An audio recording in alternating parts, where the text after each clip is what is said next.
What up, what up, what up, what up, what up, what up, what up, what up, what up, and what up again? What's going on, America? It is once again your boy Rod and Dom, Brooklyn Beards Ball Sports Show. It's another fly app about to hit y'all in the head today. Listen, we got a special guest in the building, y'all. I'm telling you, this brother here, the gift, the talent that this man possesses, it is amazing, man. And just wait till you hear about who the teams that he roots for. Listen, it's going to be a good show today. But listen, before we get into it all, I need y'all to do us a favor as always, man. We need y'all to smash that like button. We need y'all to circulate this video. We need you to share it. We need you to do it on Facebook. We need you to do it on YouTube. Show us the love. Put the comments in there. Give us some smoke. Talk back to us. We appreciate all the love we've been getting here on the show, and I'm excited about another ep again. What's going on, Big D? Oh, man, it's all good. I'm excited about this show. I'm excited about what the Nets are doing. Excited about what the Lakers are not doing. Hey, listen, okay, man. Don't worry about us. Don't worry about us. We okay. Don't worry about us. Okay, no problem. It's cool. No problem. It's cool. Without further ado, man, let's get into it.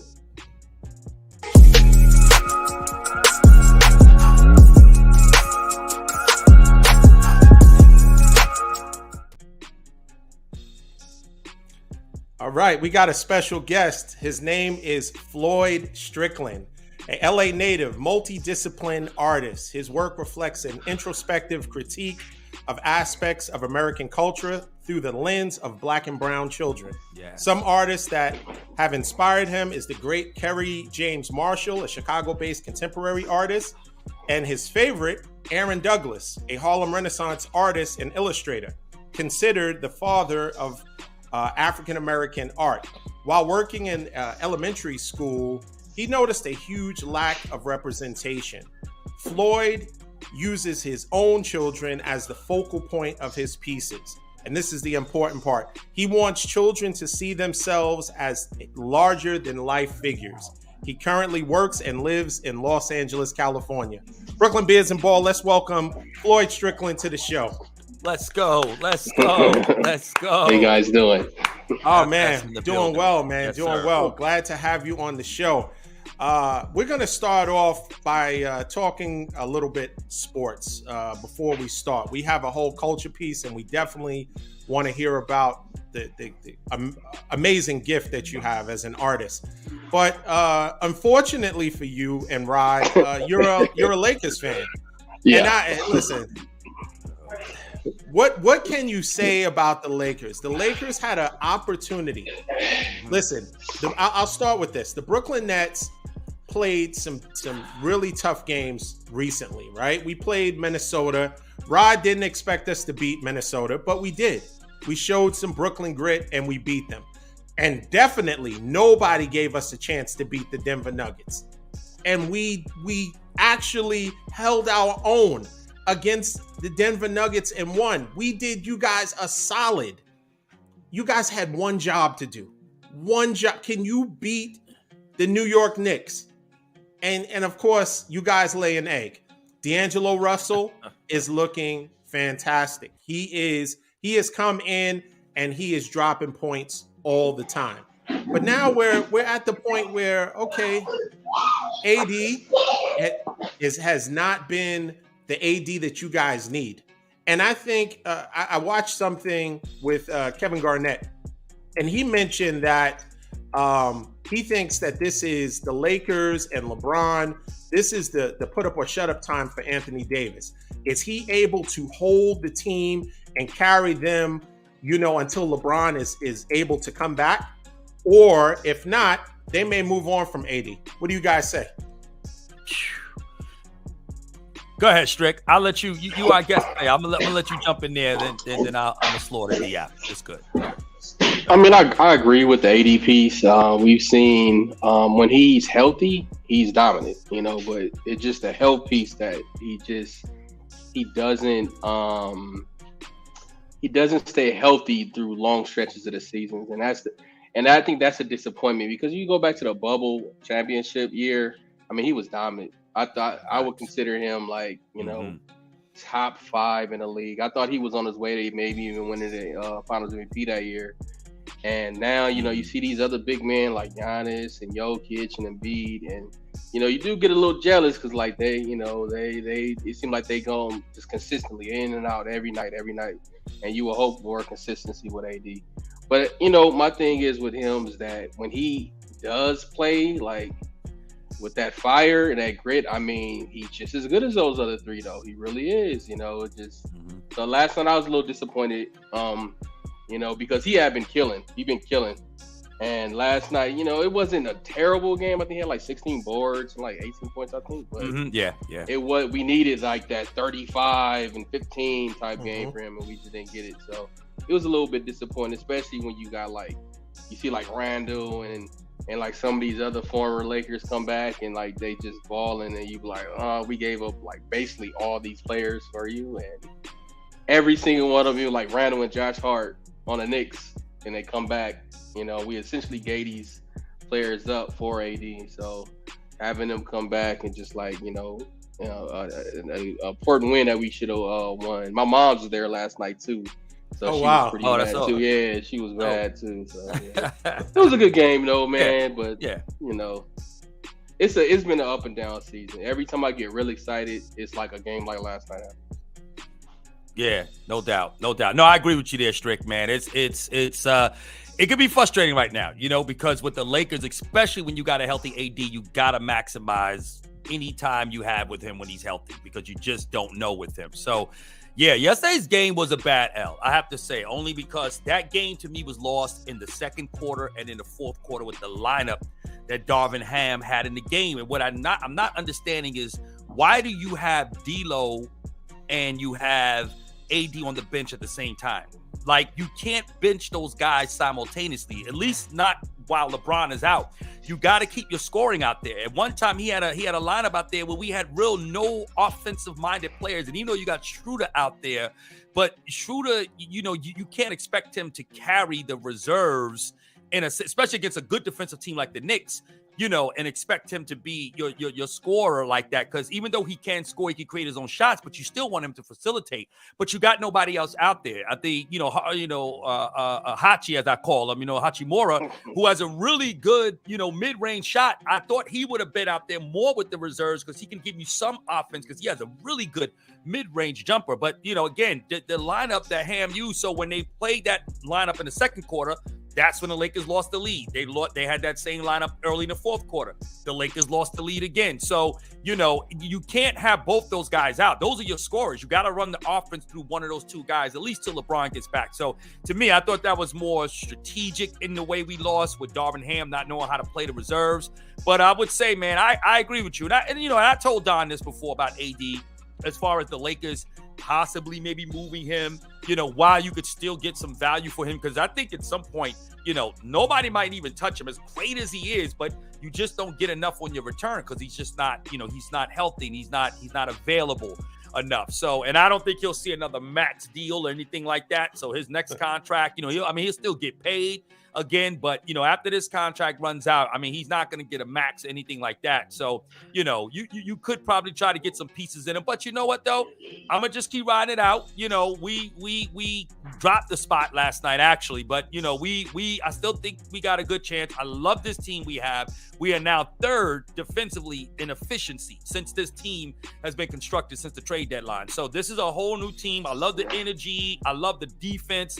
I love the rebounding. I just love the chemistry now that we have. So it's way better than what it was when, pre-Russell Westbrook. So it's all good. But yeah, it was, but the Knicks are a good team. D acts like, and first of all, y'all didn't do us any favors beating Denver is the number one seed. So whether they win or lose doesn't change anything with us. It's more like the Utahs. Those are the teams we got to we beat Minnesota, right? Yeah, y'all beat Minnesota. Yeah, that was a good win. Yeah, y'all helped us with that. Guys or no? Well, that helped us. It did. Well, yeah. Had we won yesterday, we would have saw the effects of that. Yeah, that's your point. But you guys failed to do your part, so that's why it didn't work out. Let me listen, D. Let me tell you something. D. See, D likes to get into, he's feeling good right now. Let me tell you something there, Strick. And then we'll pass it on, and D could take us further in the segment, but. D's feeling really good right now. He wasn't this way before. Like, he was a month ago, 30 days ago from this day. Well, listen. Sad. he was still reminiscing over KD. Let me ask you a question. Watching him do his post games and how he really misses us, and he was on nostalgia. He didn't want to leave. He didn't really want to leave. But my question to you is: imagine at 1 o'clock in the morning, you are awakened by Anthony Davis and LeBron being traded away from your team. How would your team be if those two players were traded away in the middle of the night or one at a time? You would be devastated, right? Even as a Laker fan, even as storied as that franchise is, all the banners, you would still be devastated. And we have no banners. So the devastation has to be greater. I mean, realistically speaking, if you lose arguably a great player, a superstar, he checks all those boxes. I know if you've been, Floyd, let me just explain to you. Rod has this whole hierarchy of players and where they are categorized, superstar, great, all this stuff. And he refuses to say or acknowledge that Kevin Durant is a great player, even though he has already proven that he is a great player. He's a superstar. He is a difference maker. Instantly, when he goes to a team, their trajectory changes. And, for whatever reason, he's... Strick, listen, we are going to get your take on this. So let me just quickly explain what you see up here on the screen, okay? So I can explain to D, and again, for the umpteenth time, okay? Here's the deal. You got good players, right? We both agree that anybody who plays in the NBA, if you're on the NBA roster... he changed that. He changed. Well, no, it was... Initially... He gave definition to good. And you said every player in the NBA is good. If you're an NBA every player, you're good.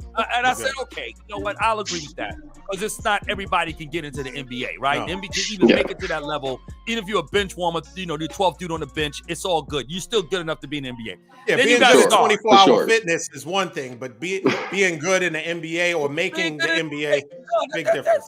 That's a lot, and I agree with D on that. I agree with D. I think that standard is fair. I think it's good. If you're on the NBA roster, then you're good. You're good enough to play on the NBA roster. The best players in the world, right? In the NBA. Yeah. So you're good. Then you got a star. Who's a star in my mind? Like a Jalen Brunson, a Julius Randle. Why do I call these guys like stars, right? Sabonis. They beat y'all yesterday? And and that's what makes the loss so bad because they didn't even have Jalen Brunson. But that's all right. I mean, we beat the Knicks early in the shit. Listen, it's okay. You just better beat them in the playoffs because that's who you might end up playing in the first round. So you know what I'm saying? But so real quick, stars, right? So those are stars to me. They're strict. In other words, these are guys that they're not like all NBA. They're not like guys that every single year they're guaranteed to get in the All-Star game, right? They're good players. They'll make an All-Star game or two. Not good players. They're star players, but they're not on that level of like all being all what do you call it? What's the word? All NBA. Right? All NBA, all NBA or stuff like that, right? Because that's another level than All-Star. Then you got superstars, right? Superstars to me is like Damian Lillard. That's Jokic. You know what I'm saying? A guy like these are guys. Obviously, you get some MVPs. You are at another level of superstardom where like you're considered probably top 10, top 15 in the league, right? In the league, so that's a whole nother level there. I would even include Paul George, Kawhi Leonard. These guys are superstars. But great to me, and I'll say this, let me make this very quick, Strict. Great to me are guys, when you look at the body of work in their career, right? And you look at what they've accomplished and everything that they've done. Now, yes, KD he checks all the boxes. He gets all the accolades from almost every criteria that you would gauge or suggest that this guy's a great player. The reason why I say that KD is not great, but he's a superstar is because of how he got his 2 chips. He went to the best team. He sold out, and he doesn't get them chips if he's not playing with one of the dynastic teams of our era in the Golden State Warriors, along with very good superstar players like, Steph Curry. Steph Curry, who I would think actually is great in my mind. So he played with another great player. Why is Steph great? Because Steph won 2 chips without KD. KD has not won without Steph, without joining a team of that level of degree of greatness and then to win. So that's why I say KD is only, great and not necessarily a superstar. So that's it. That's my take. What say you, Strick? Do you say what you think KD is based on that? on this is just how I feel. Okay, this is not obviously universally accepted, but do you feel KD? Do you think KD? I'll put it to you this way. Let me ask you this question real quick. Do you think KD sold out by going to the Warriors? Because that's really what it boils down to. You know something? The funny part about it, I had this conversation with one of my best friends all the time, right? And I don't think so. I think KD is fine. I don't think so. And this is why. Because, all right, like, I'm talking to him. We had this conversation like a few after he was traded to the Suns. And my thing is, when he was traded to the Suns, right? And he, like you said, he did, like Don said, he didn't want to go. He said he didn't really want to go, and they traded him. Right. That's where they traded him. The team decided we're going to trade him. We're going to restart. So why does he have to get like the merits almost for him deciding like this is where I want to go? Because honestly, with the Suns, he's playing with D Book, and Book is like, even though Book didn't win against Miami, Book was damn close to winning the chip himself by himself. So if Book would have won that chip, and then KD would have went there, and then KD win the chip, does he get like a demerit for winning with Book, who was already going one by himself? I think I think KD becomes great now. If KD wins in Phoenix, because now he's the alpha male there, right? He's the alpha dog, whereas before I didn't feel he was at Golden State per se. I mean, but he got the 2 Finals MVPs though. He did.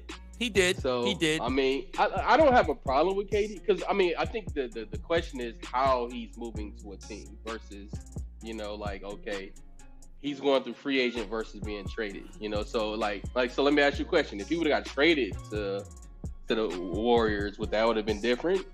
If he would have got traded to the Warriors and say they gave him like Clay and a gang of first round picks, that's definitely different. Yeah, I mean that's out of his control, and plus they took some stars from the team. So yeah, he's now left with whatever's left behind, and so yeah, a trade is different. Would have been good though. Huh? If you take Golden State and they traded and they got like Klay Thompson, I mean, to be honest with you, KD and Steph is going to, with 3 other dudes, is probably going to beat anybody else in the league around. Absolutely. I mean, I just don't have a big problem with I didn't have a problem with KD leaving. I had a problem with LeBron going to Miami because as a fan, number one, the Lakers wasn't winning nothing anyway around that time. To be honest. Not at that time. No, definitely not. Especially the Miami, the Heat stuff. It was rough. You know, it was rough because that's right. I think that's when Kobe got injured. So he wasn't about to win anyway. So I just, I didn't mind it because it's like the NBA never really had parity to me. Like, I love the NBA. That's my favorite sport, just basketball. And it's just like, honestly, this year is probably more parity than I've seen in a long time in the NBA because I honestly don't know who's going to win the championship. Like, as the Lakers, if they get in, I don't. LeBron healthy, we might make a run. No doubt. I totally agree. Fact. And that's after this terrible season. I even like the Brooklyn team. I don't think y'all got a chance to win. Oh no, we don't have a chance. We done. We don't have a chance. I do like the young pieces y'all got back, and y'all, when they made that trade, I was like, man, they got some good players coming back, So I was like, they might be okay, especially if some of those players ascend to be, hit that next, like that, get to that. Maybe I don't think any of those dudes are gonna be a superstar. But they can be stars, though, as from your metrics. So that's it. See, Strick is already using it as a baseline. That's good. I can understand, and a lot of people feel the same way about you in terms of like KD. Like, and I get it though. I think just because sometimes I just want to see that stuff. Like, I want to see Lakers ain't got a chance to win. I want to see how many times. I want to see how good these dudes can be. And but I do agree that like if we did that metric, that I would definitely put Steph over KD though for sure.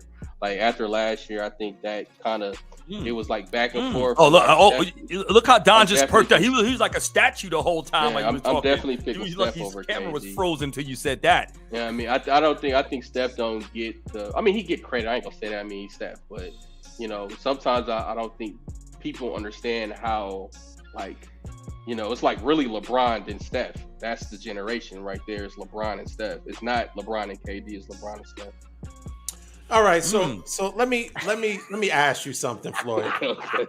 Okay, so there is just a few issues I have with this ranking. Right. First off, is if a player is great, right, and they're if you're tiering them and you say LeBron.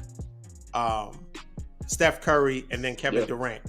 that a player that is above you would not commission you to come to their team after losing a final. That's first off, because they could not beat LeBron and Kyrie. It was already proven they probably would not have beaten them. They were this is LeBron in his prime. The other problem I have, you can wipe your glasses, that's cool. The other problem I have is the fact that with LeBron being number one and being the most dominant, this is what ends the whole Jordan-LeBron debate. Okay. When Jordan was at his apex, his prime, nobody ate. Everybody's eating around LeBron. How does Steph Curry get 4 rings on your watch, right? How does Kevin? Go ahead. All right, because when Jordan was the man, right? Who else got championships? So I mean, honestly, I have Jordan over LeBron though, so I'm agreeing with you. Jordan, I agree with that. Jordan is right. No, we agree with that. We agree with that. But he won 2 of those chips with KD, Steph.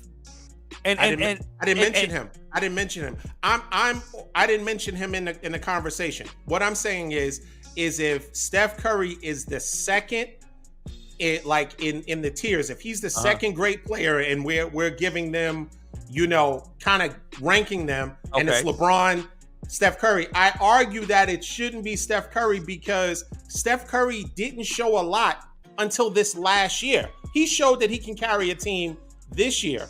Years past, how does Iguodala get it? Kevin Durant comes. He's the best player, easily the best player when you win those other championships. So 3 out of his 4 rings, he wasn't the best player.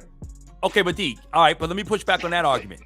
The winning a Finals MVP doesn't solidify you as the best player, or nor does it take away from the greatness of the other player, right? Because Tim Duncan won 5 chips, but Kawhi got an MVP. That no one's going to say that was Kawhi's team per se. They don't get there without Tim Duncan. Even with you look at with Steph, who won a chip when Iguodala was the MVP, but we all know they got there because of Steph. Iguodala, they didn't ride on the back with Iguodala going to the finals. I'm not saying that, but overall, Steph that was the knock on him. When he got into finals, he could shoot from, the parking lot. But when it came down to it, he would get very quiet. His numbers would dip in the playoffs and especially in the finals. So now that he has proven himself, right? He proved himself last year when he won.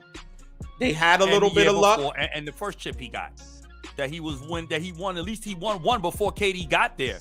When he won one, but he wasn't. There are times where players score points, but they're not impactful, right?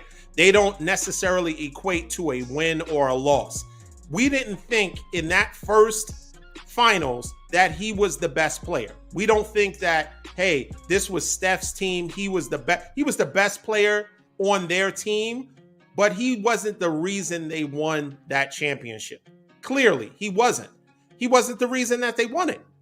He didn't play well. He didn't play well in that finals. No, I agree with you there. Okay, so winning it, he benefited. It was a more of a team or a strategy from Steve Kerr to put in Iguodala to try to kind of hold down LeBron, to try to so it wasn't a situation where I thought that he has overly impressed. He is a great player, Hall of Famer, arguably the best shooter.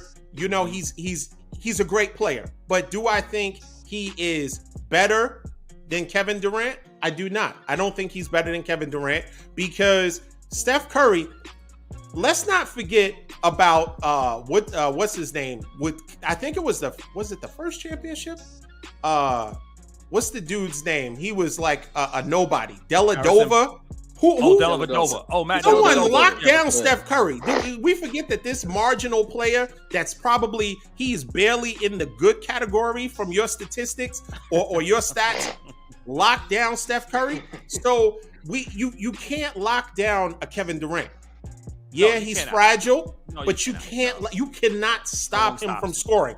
You cannot keep the ball out of his hand. We're not talking about his greatness as a we're not talking about his skill as a player. So there's so We're many talking about levels, and accomplishments. this is an onion. All of his things you got to peel back levels and layers of greatness That's what greatness is about. Greatness either is you're level. great or you're not.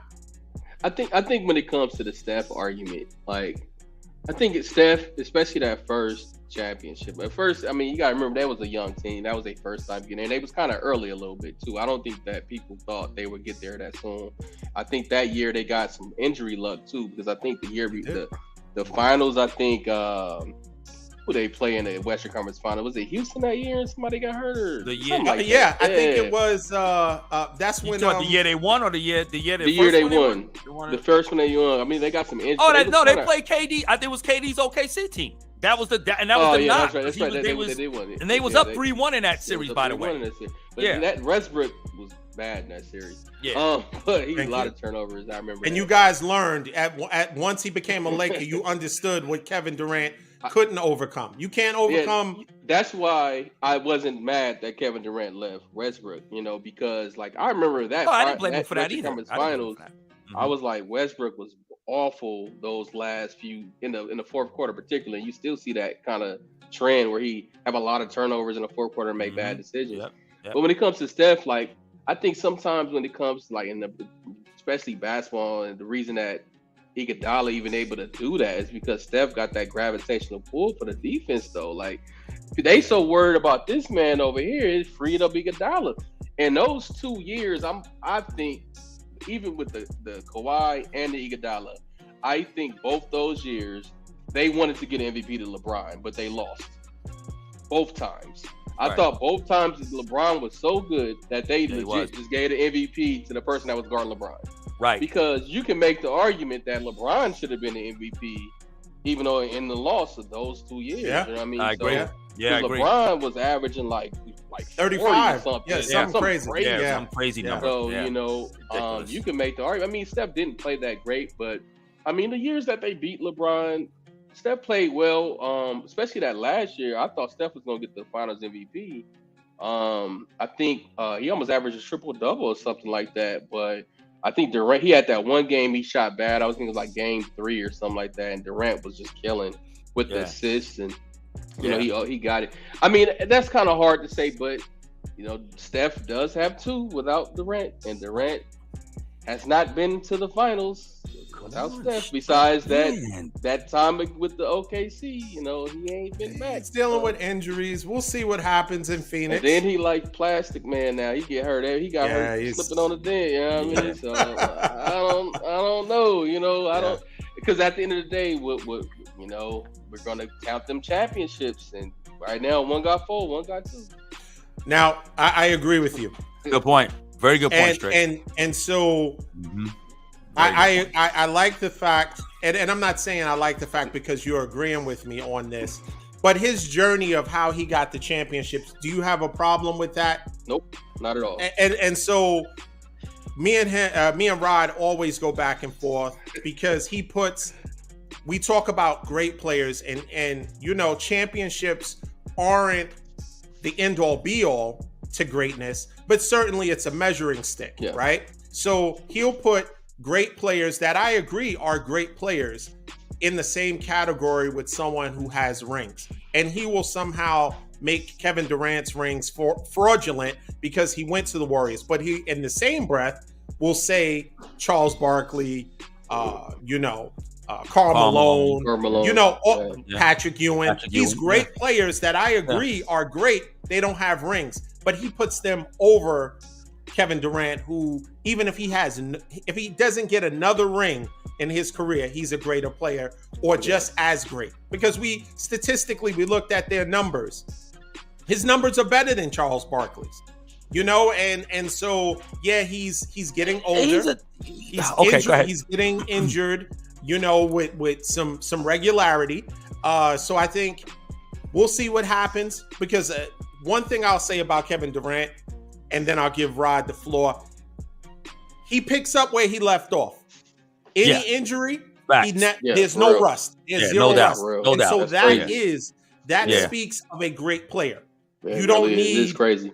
You don't need I got to get back into game shape. I'm kind of cold. Give me 5 or 10 games. He will pick up, and game 1, with limited minutes, he'll score 25 points efficiently, not chucking, not taking a whole bunch of shots. Right, to that's get true. It. So I think that speaks to his greatness. But what do you have to say, Rob? All right, so I'll say this. Listen, KD definitely the most efficient. Now I will agree with you there. I believe he is the most efficient shooter ever that the NBA has ever seen in its 75-year history, hands down, no doubt. One of the most, if not the most skilled player that has ever played the game, Kevin Durant. But here's the thing I'll say very quickly, Strick. I'll drop back to D. We can move on if you want. But what I'll say is this. When you look at Barkley and you look at Malone, you look at Ewing, to me, in my mind, all right, and who did win 2 chips, although Jordan wasn't around to defend his championships before retiring, is that these guys stayed with their teams. They were the best players on their team, and they lost. They went down to Jordan, of course, because Jordan, to D's point, which is a good point, nobody was eating at the time when Jordan was playing. So, even if KD was where he is today or Steph, and you had a Jordan of that level of what he was at in the 90s, they don't even win, right? Jordan shuts down everybody. So we know that, right? But the thing is that I feel there's more to be said about players like that, like Malone, like Barkley, like Ewing, who stayed with their teams, who tried their best to beat the best player in the league. But when you do what you did in terms of what KD did, I just feel like it's something there. Leaving Westbrook, all for it. Leaving OKC, okay, fine. Although I still kind of felt he had enough cachet to really get the people or pieces in play that he could have gotten. He could have gotten Westbrook out of there if he wanted to. But okay, he chose to leave. That's fine. But to join that team just did not, to me, in my opinion, that takes a little bit off the edge of what I feel could be a great player by way of his resume. But in my opinion, if he wins a chip without Steph and as the alpha dog on Phoenix, because Booker's not winning a chip. He's not leading nobody to a chip. Booker is a superstar, but he's not winning. He's not going to take you to the next. He's not like Damian Lillard, great, but he ain't winning the chip. That's not going to happen. You know what I'm trying to say? Is you got a lot of superstars in the league, but they're not going to win you a chip. Not all of them, at least. And I don't think, I don't see what you call it doing that either, Booker. So he needs KD to get him over the top, and he'll do that if he does that. And if he wins, now he's considered great, and the argument is over. We don't have to bring it up anymore. KD will be considered a great player. According to who? According to you? Yes, my sage, you know what I'm saying, insight. I mean, if it weren't for that day's foot, they would have won against Milwaukee. Thank you. Thank you. It was for that foot. True. That's a big different foot. discussion. They would have. That's true. Yeah. That's true. Thank you. Thank you, Floyd, for talking some sense into him. Let's move on to the latest on Ja Morant. Ja Morant is slowly but surely trying to. I see that Powerade has, he had a campaign. He's supposed to be the face of Powerade. And Powerade is slowly but surely distancing themselves because, of course, now a new video comes out from this gentleman's club where he was at. And I find it a little weird that now the NBA has the ability to get all of this information, video. They're getting statements from people that work there, but then nobody knows the specifics. Like, oh, he was doing all this. There's money all over the floor. We got videos of all that stuff, but Ja Morant wasn't drinking. We don't know where the gun came from at this point. They have all this stuff. And from a standpoint of that establishment leaking videos, I think it's a bad look. And I think Powerade, who the parent company is Coca-Cola, is saying, hey, they are in the process of, it seems like, scrubbing him, probably contractually they still owe him some money. But if they can figure out, and I don't know if it's a done deal, but it seems like the fact that they are put on pause until everything kind of settles or people forget about it, or there's something else in the news that gets everyone's attention away from Ja Morant. I think it's going to be interesting how they move, but they had commercials and everything that was attaching him to Powerade. They're starting to back away. What do you guys have to say? Can I talk to you straight? Yeah. you can see it, even with like just I saw it kind of coming. They've been kind of wilding out the whole Memphis team for the last few months. It seemed like it's almost like one of those things where you want a team that's not that believes in themselves, but it's like they think they already won something already. And right. That's what I don't get. Like y'all went to the second round last year. Right. Like that's right. So it's sad to see though, because Ja Young, he's 23 or 24 something like that, and you would hate to see him make mistakes that would cost him major endorsements and stuff like that from Powerade. But like you say, it is strange that now you see all this stuff leaking, because I'm sure that Ja Morant is not the first or the only player that be in those situations. But now, it's like all that stuff for the last few months kind of build up to now you get this. And it's almost like that establishment, want to, be a part of the story almost and something like that, So it's unfortunate. I actually saw the pictures today. I hadn't seen them. And that was crazy. I'm like, man, hopefully he don't mess up his endorsements. I just don't want to see that for him, because honestly, you got Ja, you got Jason Tatum, and those are like the only two like American basketball players that you can say like in the top 5 right now, or top 10, top 5 that you can make an argument for, So, we need Ja as a superstar. And him to take that next the mantle from the LeBrons and the Steph, because they getting old, they 30s, late 30s and stuff. So we really do need Ja and like Tatum and these players to kind of step up and be the face of the league, because as good as like Jokic and Embiid and Giannis, I don't know if they're the type of players that are the face of the NBA. So he got a lot in front of him, and I hope that certain things, because it can be just a narrative. Ja can be cool, and this can just be all narrative. But we've seen narrative, especially the NBA. We've seen how that can derail, kind of the public opinion of a person. We've seen that before, so I hope that doesn't happen with him.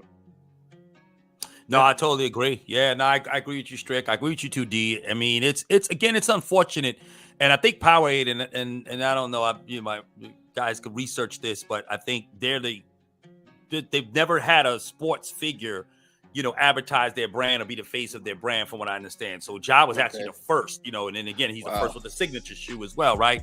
Well, not the first with a signature shoe, but you have a signature shoe. It's like one of 23 people. Right. So it's very, very esoteric, exclusive group of people that have that. And so it's like, you could see where there was some exclusivity being established for Ja, because people were really starting to put him, in that, as you stated so well there, Strick, he's a superstar, right? He's becoming, you could see that they want to kind of transition this to him, right? And one of the things I think was big for that, because he's in a smaller market. And so you're starting to see the smaller market teams getting that push. You look at Milwaukee with Giannis and everything of that nature, and Jokic and Doncic and Dallas. I mean, even though Dallas is a bigger market, but still the Mavericks don't really propel like the Cowboys do in the NFL in that market. But you look at a player, and I'm just saying, I mean, I'm not throwing any shade. I'm just trying to say, I mean, it's the Mavericks they don't hold a candle like neither one of them win, right? Yeah. They're big market, small. Neither one of them win. We got 5 chips. Cowboys got 5 chips. Dallas got 1. They got 1 chip. But anyway, it is an unfortunate situation, and again, it goes back to the movements of Ja. We've been talking about this the last couple of episodes. Again, understanding that you have a target on your back, and now again, and I say this just to keep it into perspective, right? I mean, he's at a strip club, and the pictures that you see is what you're going to see at a strip club, right? He's not going there to do,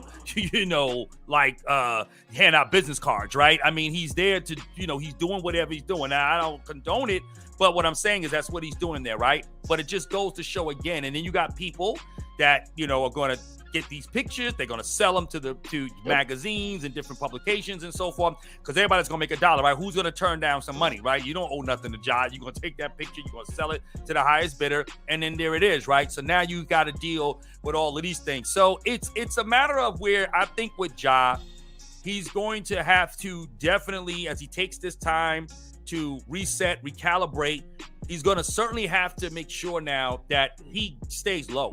Like, for real. Like, Yeah. his profile has got to stay low. Only time you really now want to see him is on the basketball court. That's it. If he's not playing ball, you really don't want to see him anywhere else. You don't even want to see that dude in the store. You don't want him to see like, just stay in your crib. Like, we don't want you going out nowhere. Nobody. We don't want to see you at a stop sign or at the light. Somebody see. No, nowhere. Stay in your crib.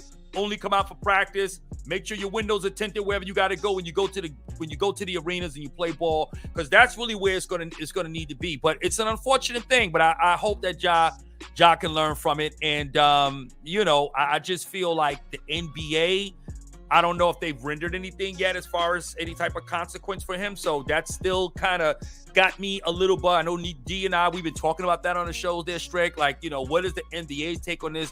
Why haven't they come down and done anything yet? So it still makes it real speculative. It's like, okay, what is the real deal here? What's going on behind the scenes? Because usually something of this magnitude, the NBA would have reacted already. You know what I mean? And not to mention all the other incidents that preceded the situation in the strip club, and there was still no type of take from the NBA on that at all. So now that the endorsements are being pulled and different things at least held in limbo, because Nike hasn't dropped them and Powerade hasn't dropped them, they just kind of suspended him to kind of see how all this plays out. It kind of makes me wonder, like, what is the system, the structure of all of this? Where are they trying to go with all of this with Ja Morant? You know what I'm saying? And I feel like that. I'll say this last piece. I'll make this 20 seconds short. Are they thinking about, should we continue with him? And I kind of thought about this the other day, D. Just in my, just thinking about it. Are they talking about maybe, is there somebody else we can start leaning towards, push the face of the NBA towards? Do we give him another chance? I think they're discussing like options and alternatives, and again, how much leash they can give Ja, before he makes another mistake, if you will, which we hope he doesn't. But, and I told D, if he does, it's a wrap. It's definitely going to be a wrap. You know what I'm saying? Especially if it's within, a reasonable amount of time after this just happened. He's got to stay clean at least for 2 years, in my opinion. Yeah. 2 years? I think that's can't a be stretch. it can't be anything repugnant or anything that's like really, you know what I'm saying, off. It can't be like what he's been doing here. Yeah. Like, that's what I mean. We hope not. So let me ask you guys. Okay. Do you think that the NBA hasn't said anything, which is a little questionable, right? The fact that they haven't had an opinion one way or the other. They've let Memphis and they've let people, his sponsors, kind of drive the narrative, right? Correct. So right. my question is Ja Morant going to be back in the playoffs? Because this could all just be, limbo, and we don't know what Ja Morant's going to do, and then boom, first round of the playoffs, 2 seed plays 7. And it's, will they try to slide it under and kind of slide him back in slowly but surely? Or do you think that the NBA, after, because there was someone that was working at the establishment that said that they felt extremely uncomfortable when he pulled out the gun. That could be a litigation. That could be someone trying to cash in. And he's put himself in that position for people to cash cow him, right? Because once people are, that's someone's full-time job. Trying to, let me try to get someone upset. Let me try to get a celebrity. Let me try to get them to punch me in my face or do something out of the ordinary or get them out of character so then I can then sue them, right? Because, right now, the way people look at him, as being potentially a budding face of the league, he's taken a huge hit. So people are looking at him from a negative standpoint because it was thing after thing after thing, issue after issue. And like I had said to Rod, the fact that there was a video, the fact that there are pictures, you can't scrub that. If we just heard that he did this and we didn't see it, then maybe it's okay, yeah. But when you have a visual and you actually see the things that he's done, then of course, and I mean, this was his account. It wasn't like it was someone else that went live and they happened to catch him in the background. This is him. So he has to kind of eat that. But I think the NBA, and I could be surprised, I would be surprised if he's somehow, some way, they have him, they say he's away indefinitely now, but it hasn't been a formal suspension that he somehow, some way comes back during the playoffs. Because at the end of the day, it's about the dollar. It's about us watching. We'll be drawn to it. Some people will be drawn to it because they want to see the dysfunction. Because as Floyd, you said, that team has been, operating in dysfunction. They're trying to fight Shannon Sharp, and they're arguing, and they're doing all this stuff, and they've kind of let that bubble over into, and now we know that it was some of that outside stuff coming in on the court. So the NBA has to be careful with it, but I think they're here for it. They actually want that. And they want that. They like the fact that the Warriors and them don't get along. And they like the fact that Ja Morant was like, yo, we're good in the West. And now the West is super competitive. They like the fact that, potentially the Lakers could be a problem in the playoffs. So I think they're not going to hurt themselves, right? Mm-hmm. They're not going to, hurt us, hurt the what they are going to put out for us to consume and have him on the sideline. Now, I could be wrong, but I think he's going to be somewhere in the playoffs. What do you guys say? I think so. I mean, I don't think that.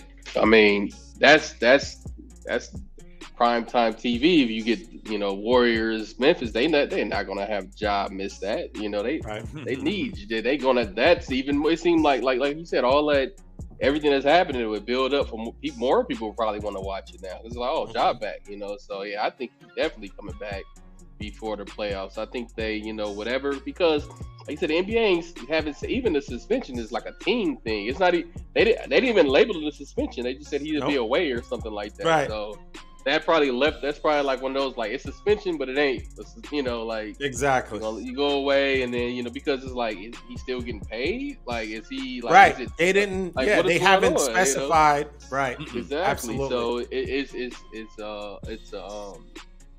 they left it open almost like, like on purpose almost, so they can just slide them back in whenever all this stuff probably die down, and then they can, the NBA, because they're not, but you can't go into this playoffs without Ja. I mean, because Memphis is number 2 seed right now, right?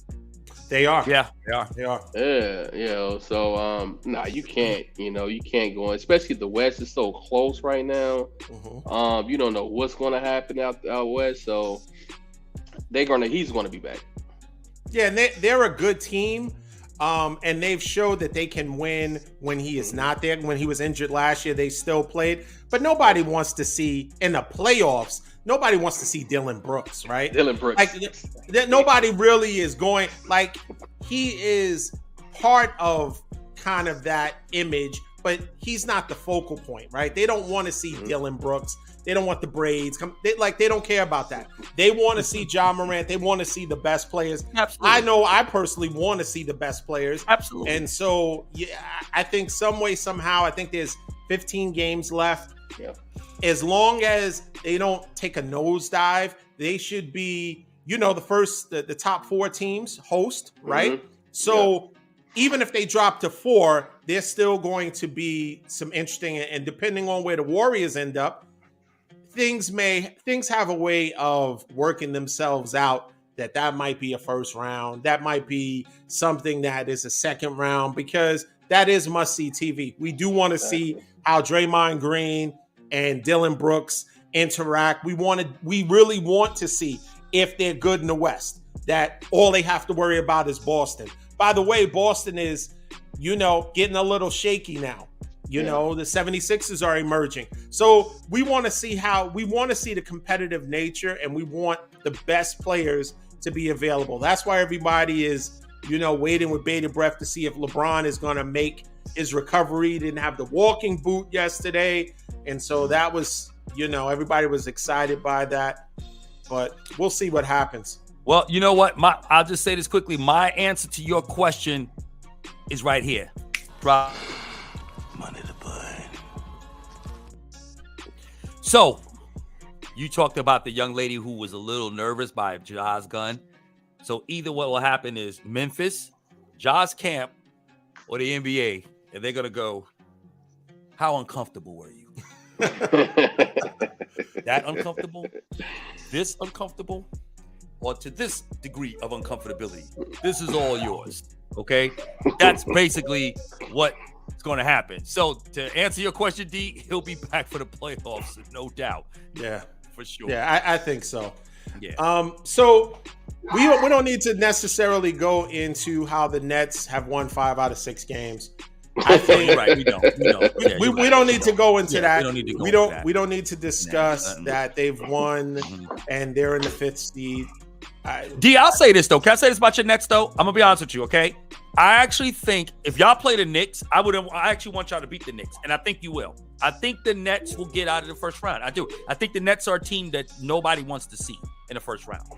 I really do. And I give kudos to Jacques Vaughn. I think, in my opinion, I know it's not going to happen, but if you ask me, I think he should be coach of the year, all honesty. I think Mike Brown should be. Mike Brown should be. No, Mike Brown should be. No question. He should be. But when you still look at what Jacques Vaughn has done, with all of the twists and turns of the season, not having a full season as a head coach, dealing with the departure of KD and Kyrie, all the stuff that went on with that.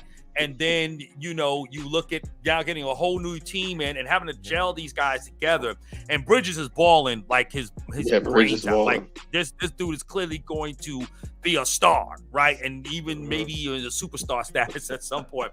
But he's definitely emerging into a star. He's got to get at least an all-star game to get to be a star, right? So he's going to get there. I think he's going to get there. He's clearly a really good player. And I like what Jacques Vaughn has done, really. I do. The defense, Claxton and them boys, y'all are really playing well. He's got guys that are gelling, the units that are there. I think it's really good. And I think y'all will get out the first round. If y'all, and I would want y'all to be, I hate the Knicks. I can't stand the Knicks. I want y'all to beat the Knicks. I don't hate the Nets like that.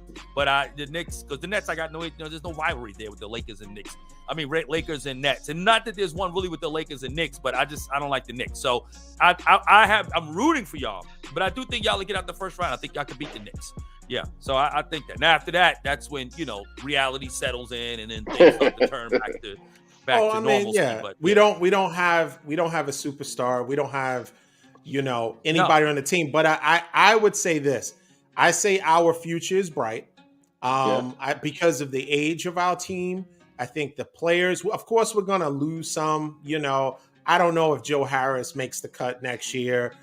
Patty Mills. There's people that we're going to lose along the way. But I think the core of our players, if we had a superstar, someone that came to the team that when you need someone to put the team on their back, because I was on the edge of my seat when we played Denver because it seemed like they were trying to give the game away. Not to mention that the whole fourth quarter, we got no foul call. But they were trying, it seemed like they were trying to give the game to Denver, but somehow, we prevailed because we kind of swarmed Joker as soon as he got the ball, tried to get it out of his hand, although he had still a 35-20 game. He balled. So we didn't stop him, but we tried to limit him, and he's a great player. Let me ask you guys a quick question, and this is something that I was thinking about. Denver just dropped 3 games in a row. Yep. Do you think that in one way, shape, or form, because I do think that there is always narratives and things that the NBA is trying to get or accomplish.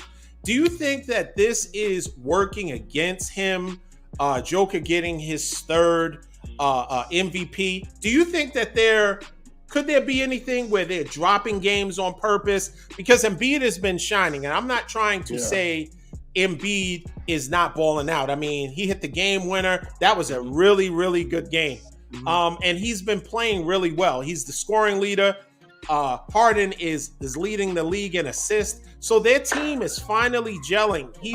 Harden is looking like the Houston Harden, right? And Embiid has been balling out, but Embiid is I think he was too focused because when he didn't win last year, I think he took it as, what else do I need to do? But if you take care of what you need to take care of and play your best, the rest will take care of itself because, his knock is injuries down when it down in the playoffs, when you're dealing with it, he's been inconsistent with injuries at the most inopportune time. Yep. But he's a great player. Do you think that with 15 games left, Embiid can do enough to win his first MVP, or do you think it's pretty much based on what Joker's already done? It's a done deal. I think that if Philly can somehow get that number 1 seed, I think it'll go a long way for Embiid getting that first MVP.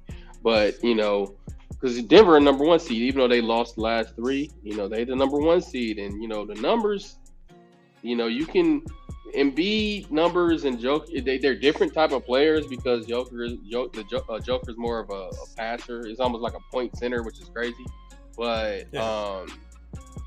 and Embiid is a better scorer, just a pure scorer, like face up, post up, all that pure scorer. Embiid is better. So I don't really care about the numbers too much, because you can't really compare them because it's different styles of player. But if Embiid, if they get that number 1 seed, I think that's with 15 games left. I think that's something that can give him like that pushed over the edge, because that means they got to overtake Milwaukee, which means he's overtaking Giannis. Which, I mean, in my opinion, I think Giannis is number 3 in that right now. I think it's Embiid or Jokic. But that means he's overtaking Giannis to get that number 1 seed. And I think then the argument, because, if they get the number 2 seed, that argument is that Joker, they won the West. They won the West. Y'all didn't win it. Y'all came in second. It's that one little stat or that one little piece that Jokic got and Denver got over Philly. So I think Embiid they have to somehow either, Denver keep falling, they go to number 2, which I don't really see happening because I think the lead's too big right now. Or it's Philly got to get that 1 seed. And I agree. I agree with Strick on that. I think so. He would need to definitely win his conference. And not the conference, I'm sorry. Well, as far as the number 1 seed, I'm sorry.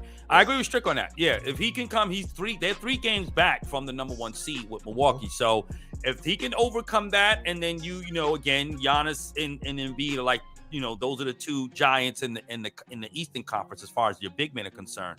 So if he can overcome him, because Tatum is not there anymore as far as any league MVP consideration. So I think you go with the fact that, like Strick said, if Embiid is able to overcome and kind of dethrone Giannis as that dude this year in the conference, then I think you definitely saying something there, because he's been balling, no question, D. And I think he can do it. You got a lot of tough games because they do have another game with Milwaukee that's on their schedule. They've got Golden State they got to play. You got Cleveland. They play Denver too, right? They play Denver again. They play Denver again. Yep, they got Denver again as well. So and they close the season out with your Nets. So depending upon how desperate that game is, right? You have to imagine all these games down to the last game of must-win games.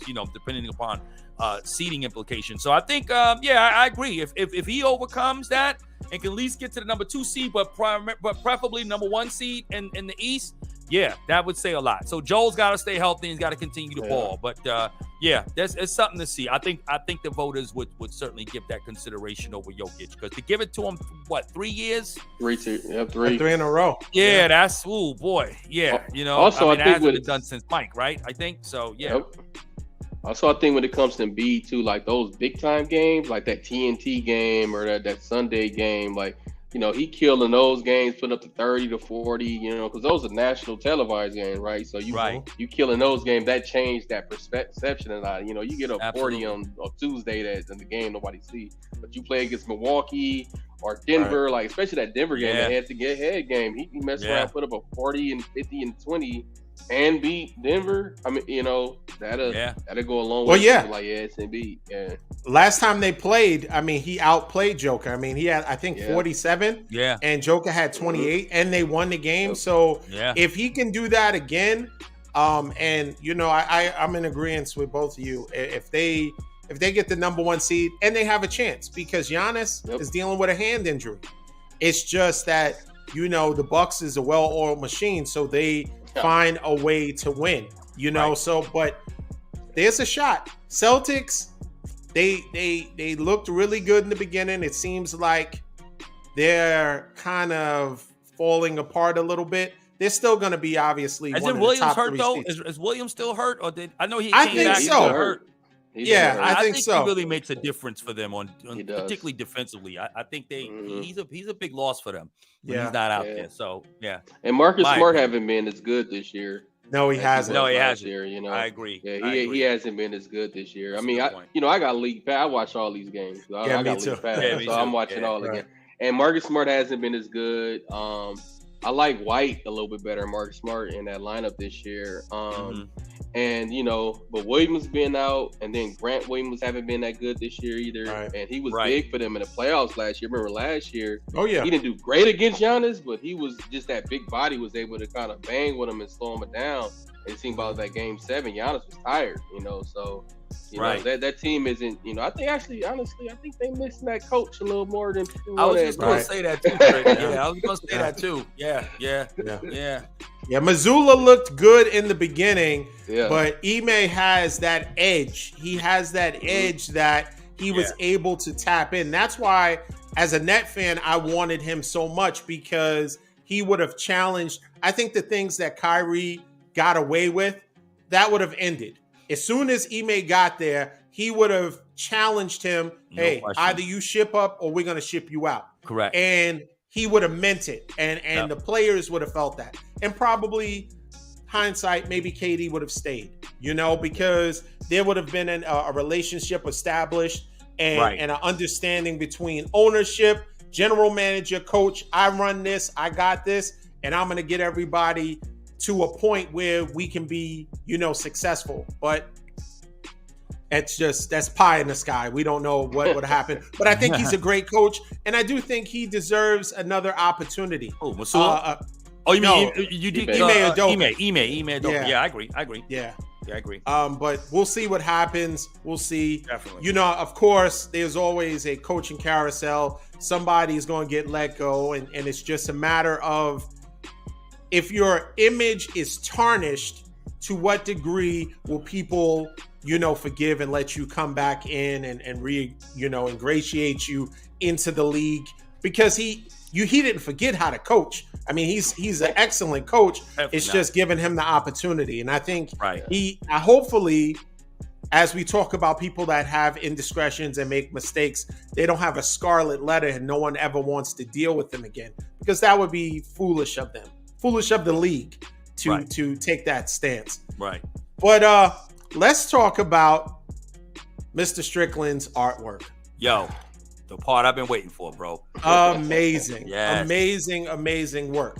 Now, understanding that you initially saw a lack of representation in elementary schools, and that somewhat or did inspire you to start. You were doing murals at first, or you just explain to us how it started and how it became, you know, what it is today.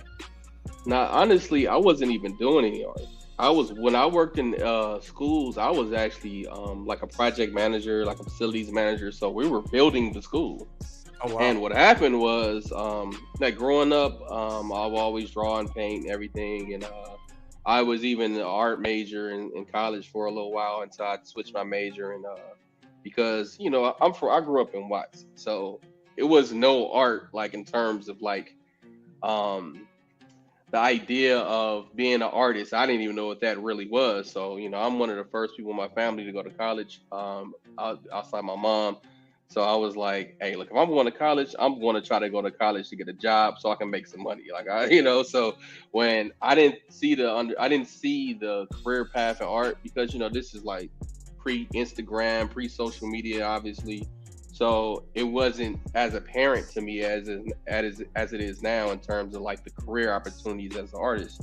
So in college, I left, you know, art school, and I, you know, focused on something else. And so for years, I was working in elementary schools and around the country. Like we're remodeling, rebuilding elementary schools. And I lived in Memphis for a few years. And while I was in Memphis working at a school district out there, this charter school district that was actually from Los Angeles, and we went out there to renovate some schools and open a few schools out there. I started doing murals for the principal in the school, you know, just because, you know, Saturday, like I'm like, yeah, y'all painting the mural. I'm like, I help. So, you know, I'm painting. They like, oh, hold up, man, you can actually like really paint. Like, what's going on here? You know, and like, what's this? Like, hold up. So I did a few more for the school, and you know, honestly, that was my first time painting or drawing anything art related in probably about 10 years. And it kind of just got me back into the mode of like, yeah, I want to really get back into painting. And at the time, I was doing my master's in public administration. So I kind of promised myself, like when I graduate my master's, I'm gonna like just start doing my art again. Not even in the sense of like a professional level. It was just like something that, you know, I'm going to do, you know, just for me.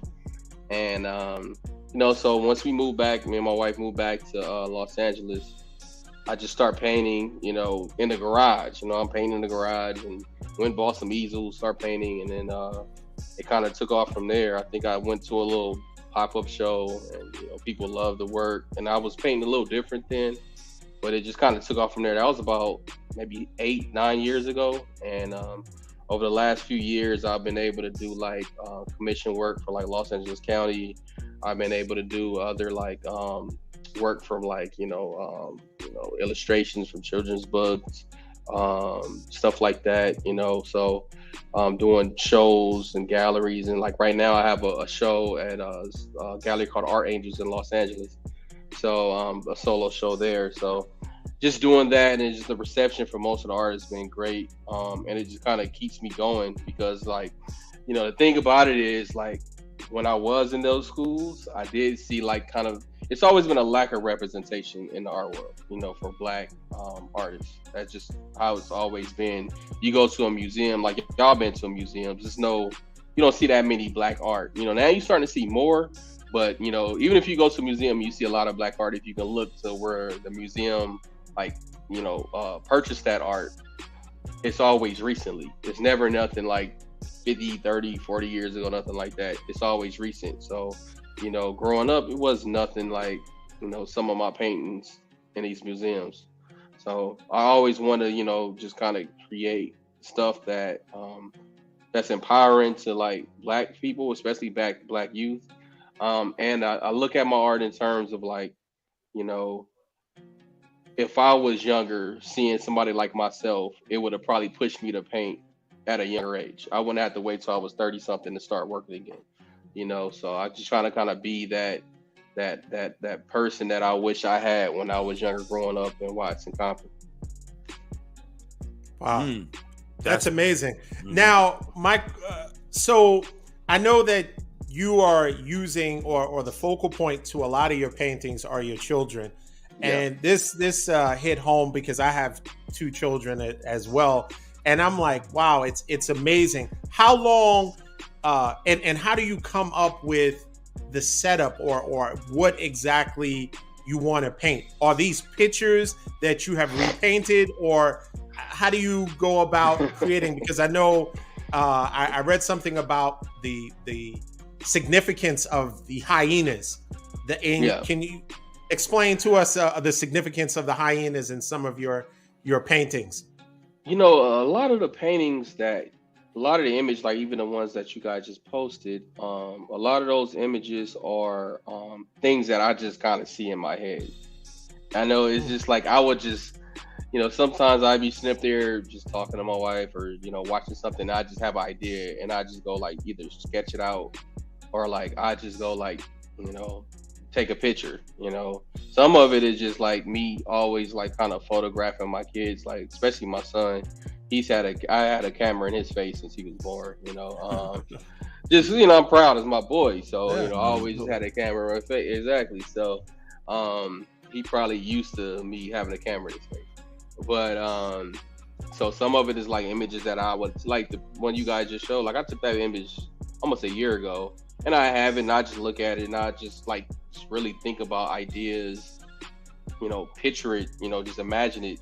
And like, I mean, I got the ability to see like the whole image before it's painted, you know. So like this image, like I can see the figure, and I take the picture, and like I can just picture the backgrounds or picture the story that I'm trying to tell in the image, and I kind of go through all of it in my head before I even do anything, and then go through, maybe sometimes I instantly get it, sometimes I draw like, nah, that's not it, that wasn't a good idea.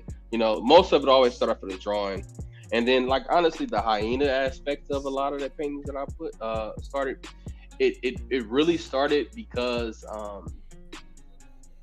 really, I kind of linked on my son, and he might not even remember this, but he was really interested in the hyenas when he was little, right? He was really interested in the hyenas. So, and, me like reading stuff to him about the animals, and me, kind of like, really learning myself about, their culture and everything. It really, like the animals culture, it really like got me into hyenas and stuff like that. So, and they just kind of look cool, Right. Especially with the aspect of how I put them. So, Facts. but the idea that the hyena in this particular series of paintings, it has more to do with like African American boys in the society, because when we look at a hyena, we look at kind of like a vicious animal, right? In a lot of ways, that's how Black boys are seen. They're seen as older than they are. I read an article recently. It was talking about how like Black kids are seen as older than other races of kids, even if so like you take a 10-year-old Black boy, they seen as older. Even this picture of my son was like 9 years old here, but a lot of people just picture him older, like, oh, he's 9. I'm like, yeah, he's 9. Like, oh, he looks so much older. Like, no, he looked like he's 9. You know what I mean? Right. But but that's how we kind of see it. So I just like the juxtaposition of like the vicious animal that we assume is a hyena, and like that of like how America sees Black children. It was kind of a like I'm gonna play on that, and I'm gonna keep drawing from that. So this series I've been working on for like the last 5 years, and I got about 7 paintings in this series of work where you take images of my son and a hyena, and each image my son grows, but the hyena gets smaller. So man, so it's one of those things, and these paintings are real. Like this painting is about 5 feet by 4 feet, so it's really big, and everything is hand painted. So this particular one, I mean, you're looking at probably like maybe 200 hours worth of work. Wow. And it took me about 6 weeks, which usually it would take more. It'd take like months to do it, but I had to condense it in order to get it ready for the show that I have currently. So, I try to just come up with these ideas, especially when it comes to like the animals or the colors. I kind of come up with those ideas because I want my kids to see themselves as like powerful in the paintings. Because both of the 2 ones you guys are showing, that's my son and my daughter. So I want them to be able to see like how powerful they look in these images. Like they can tame, like my son can tame that hyena. That can be his pet. So, and that gives them. I just want them to have like pride and courage and strength, because I think about my kids when they get older, all the time. Like probably more than I should. Like like, man, my son 11 this year. Like, oh man, he's gonna be 18 in 7 years. Like, and that scares me as a father. That's the thing that I didn't realize that about being a parent, that how scary it is. You know what I mean? Yeah, so it is. I be thinking like, man, it's crazy, especially when I was in college. Like, man, I don't know. My mom's probably at home. My mom's probably at home, nervous as heck. Me just being out, on the campus and stuff. Yep. Driving, and even just driving, like it's a scary thought sometimes. So I want to just kind of my kids growing up in an environment where they're seeing visual representation of strength within themselves, and that's important to me. So I'll try to put that in my artwork. Well, it definitely shows. I mean, every painting is incredibly powerful, and it's like, I think it's so important that we have representation and people can see we can see ourselves in film in positive roles. I think that is, for so many years we do get our images and of movies and films and pictures, but it's always depicted negatively, honestly. Negatively. And the fact that you are painting positive pictures and you have taken a spin, because that is true. You know, if you look at a young black boy, he may be deemed older, but it's amazing how society sometimes frames different things.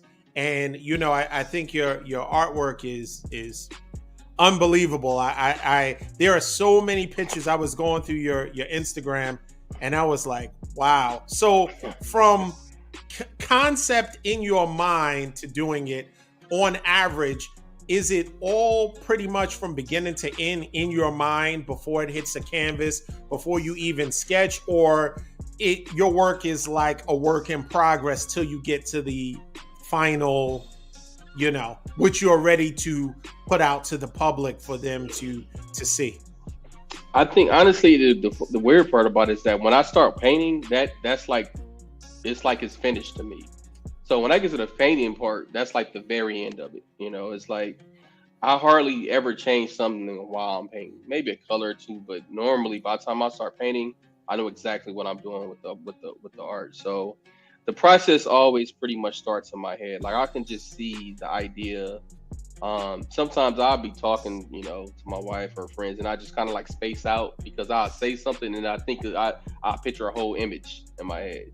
And then from that, I just be like, they're like, what you talking about? I'm like, oh, my bad. I was thinking about like this. I just saw something, you know. So I just can visualize a lot of the images. So the process, you know, it's kind of all of that. What you said, you know, it's everything, you know, because sometimes, and I was joking with one of my artist friends. Sometimes it be those ones like you in the deadline and you throw something together. And that'd be better than everything you worked on for like months. You know, you're like, oh dang, this is like one of my favorite paintings, probably my best paintings in my opinion. I thought about it and I did that painting within like a couple days, and I didn't put any thought into like the deep thought that I usually do into my drawings. I just kind of was like, I had some old images and I kind of like okay, I got an idea, and I just threw it together real quick, and I'm like afterwards I'm like, wow, this is dope. You know, so it's everything. It could be something that you can work on for like 6 months, and you draw and you revise it, and then you come up, it's amazing. And it could be something that you just come up on the spot, and but that's all part of the process, right? So that's all part of like, you know, that those years of work, and all those years of work go into like, yeah, I can create something real quick because I've been doing it for years now. So, you know, that's part of that work. You know, it's kind of that, you know, that's that I was telling my son, like, that's part of being like mastering something. You do it till you can't do it bad. You do it till you can't fail, versus like, you know, you practice till you can't fail.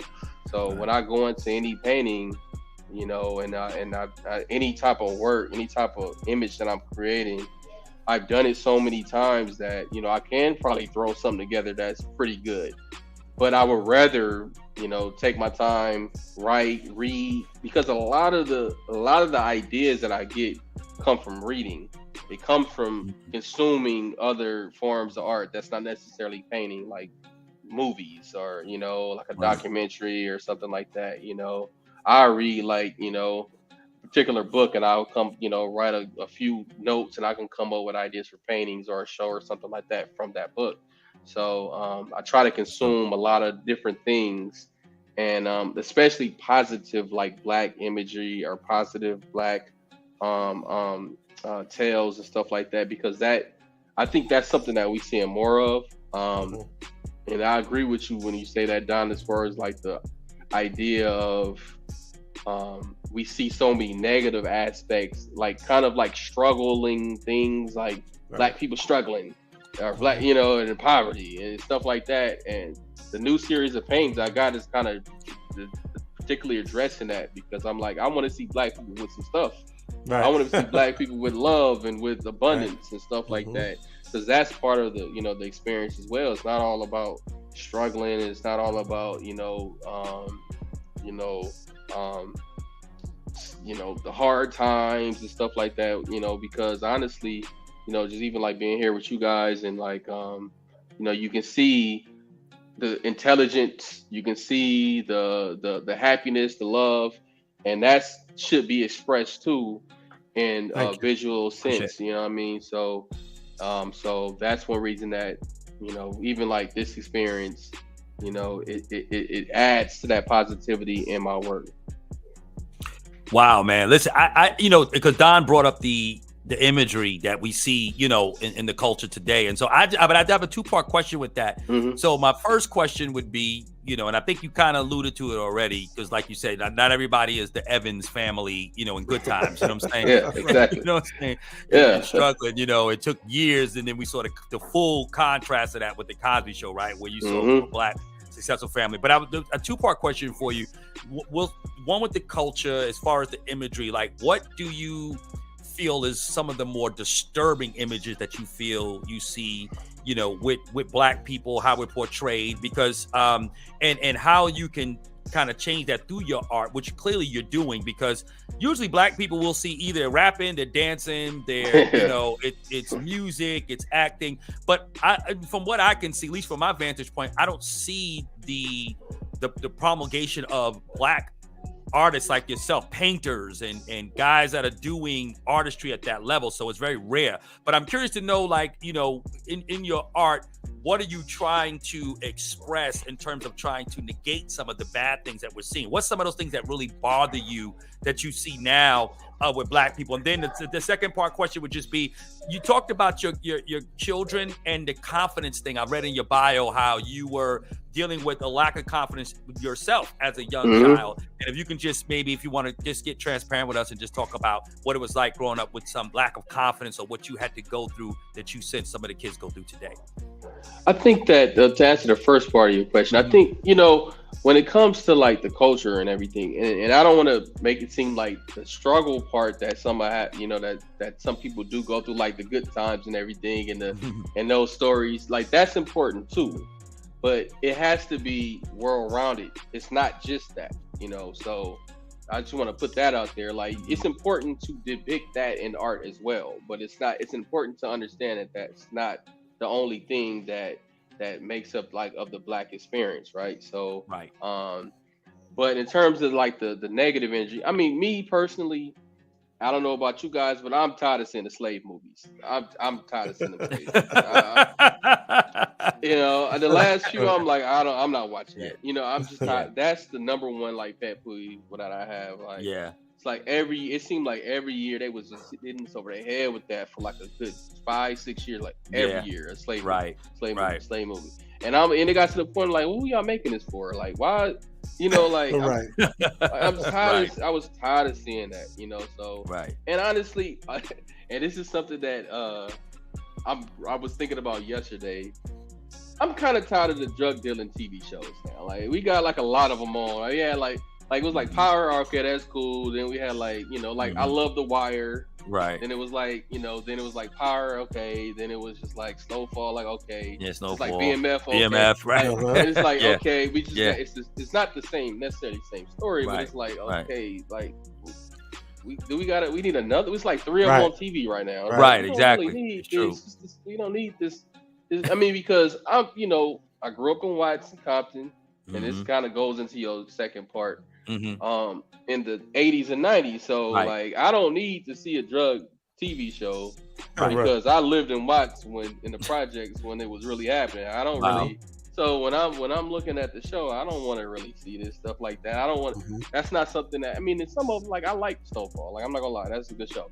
But you know, when it was like, okay, that's enough. Like, I'm not gonna keep watching this over and over and over and over and over again.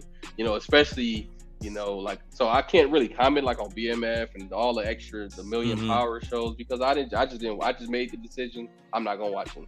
Right. You know. Right. So that was so I can't really comment on the sense of this is a good show or a bad show. I don't know, because I just haven't watched it. Right. And so I am tired of that. But in terms of like growing up and like the lack of confidence, I mean, I think that's something that a lot of people don't talk about, that's from like those particular areas, in terms of like how the trauma that you do grow up with growing up in the projects or growing up in Watts, growing up in Compton.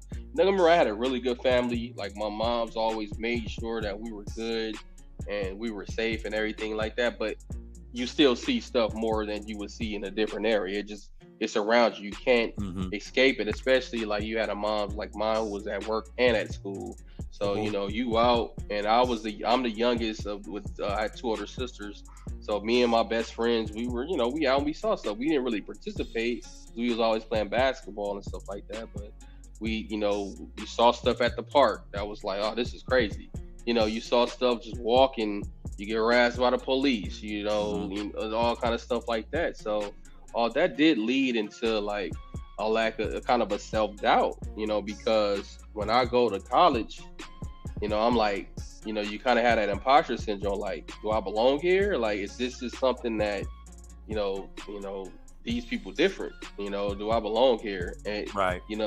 And that's something that I had to deal with a lot, especially when going out of high school, went to college, because out of high school, when I first went to college, that was my first time being away from that same nucleus of people that I've been with pretty much from elementary on. So you do have that doubt, like, and you do have that like, dang, this is real different. And sometimes, I mean, even, like sometimes I go to art shows and I don't really see too many people from the art community that's like from where I'm from, Right. especially Right. in Los Angeles. So sometimes you still have that where it's like, man, this is, I go and see my pain and I'm like, and then I'm talking to people and I'm like, man, y'all did not come from where I came from. So it's almost like that kind of hesitancy, because you like, I don't know if you can relate to me because we speak different. We have a different form of communication. Wow. So I don't know if I say something, if you will even understand what I'm talking about. So a lot of times what happens is a lot of people think that I'm like super quiet and I will but it's more has to do with like, I don't know if I can communicate with you because you don't, Right. So that's something that even like, and that's not necessarily a lack of confidence. That's just a realization that like, it could be a communication barrier there, and I could come off and say something that's more of a cultural thing that they might understand. But, growing up in those areas, like that's something I think people should talk about more, because it's important for, the people that still like the kids that's grown up in those areas to understand that, it's people who've been there and have, and I don't even want to say made it out because I'm still a part of that community, if you ask me. Right. And I don't like the term made it out. Like, that's why every time somebody, I'm like, I'm from Watts. Like, I don't care how successful I get, I'm from Watts. And it's not ever going to be like, where you from, LA? Like, no, I'm from Watts. Right. So that's one of the things where, I want to make sure that people understand that, like, if it's a kid, it's probably a kid that's drawing or painting right now, that that they can see me and say, oh, Floyd, he was able to get to a certain level being from the same area I am. And even if they're not from that area, like, okay, he's from the same type of environment that I am, because there's, when I was in Memphis, I saw similar environments in different areas of the country, Texas and stuff like that, the same environments, places I've been. So it's good. So it's good to have that figure. Like, he was able to do something positive and he grew up the same way I grew up. And that's important, and I didn't have that a lot of times. At least I didn't know about that because we have way more access to information now. And in the 80s and 90s, I couldn't just get on the phone and Google up artists from Watts, right.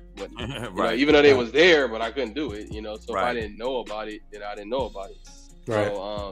So that contributed to growing up, when I started getting into going to different spaces and going to different areas and experiencing different cultures, I think it's, you're going to have a lack of confidence with that, because if I'm from this culture and I go over here and it's a completely different culture that I'm not used to, then I'm going to kind of feel like that fish out of water, Right. Yeah.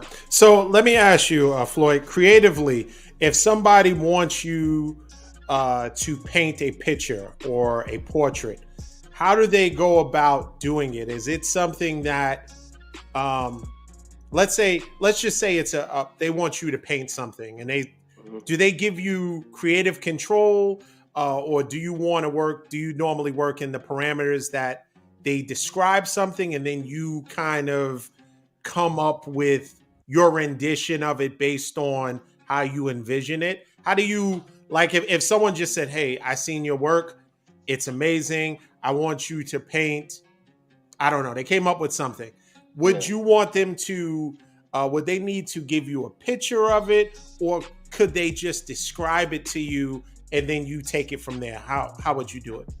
I mean, it depends. It depends really on what it is. So, for instance, if it's like an institution, like, if you're doing work for like, any type of company or institution, a lot of times there's parameters of what they want, so, which is, you got to work with those guidelines, and you got to kind of create something within those guidelines.